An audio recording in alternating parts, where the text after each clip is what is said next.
নমস্কাৰ জনাইছো সকলোকে মই পাঠিকা শ্ৰী নিখামণি হালৈ গুৱাহাটী নুনমাটি আসলতে বিশেষ কথাটোৰ কাৰণে ভিডিঅ'টি বনোৱা হৈছে আপোনালোকক অনুৰোধ জনাইছো ভিডিঅ'টি শেষলৈ চাব আসলতে বহু লোকে ভাবি আছে যে মই গুৱাহাটী নুনমাটিৰ নিখামণি হালৰ মৃত্যু হোৱা বুলি আপোনালোকে এটো ভুল নকৰিব যেতুকে পাঠিকা দুজনী আছে এজনী হৈছে গুৰেশ্বৰ নাওকাটা আৰু এজনী মই গুৱাহাটী নুনমাটিৰ আসলতে মৃত্যু হৈছে যোৱা পুৱতি নিশা প্ৰায় 3 মান বজাত গুৰেশ্বৰ নাওকাটাৰ নিখামণি হালৰ আগতিকে মই এই চেগতে তেখেতৰ খুব প্ৰকাশ কৰিছো তেখেতৰ আত্মাই চিৰ শান্তি লাভ কৰক হেখিনি কামনা কৰিছো খুব বেছি মৰ্মাহত হৈছো খবৰটি পাই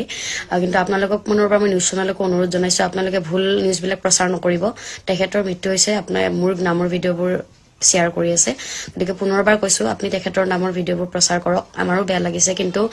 যেতিয়া এনেকুৱা এটা হেৰি ওলা আমাৰো বেয়া লাগে কিন্তু যেতুকে মোৰ একো হোৱা নাই মই বৰ্তমান আপোনালোকৰ আশীৰ্বাদত সুস্থ আছো সকলোৱে খবৰ লৈ আছে ধন্যবাদ জনাইছো কিন্তু আপোনালোকে তেখেতৰ যেতুকে মৃত্যু হৈছে তেখেতৰ ভিডিঅ'বিলাক প্ৰচাৰ কৰক হেতু মোক বাৰে বাৰে নিউজ চেনেলক অনুৰোধ জনাইছো বৰ্তমান আপোনাৰ আশীৰ্বাদত মই গুৱাহাটী নুনমাটিৰ পাঠিকা নিখামণি হালৈ বৰ্তমান সুস্থ আছো আপোনালোকে আশীৰ্বাদ কৰিব আৰু তেখেতৰ আত্মাৰ পুনৰবাৰ মই চিৰ শান্তি কামনা কৰিছো ধন্যবাদ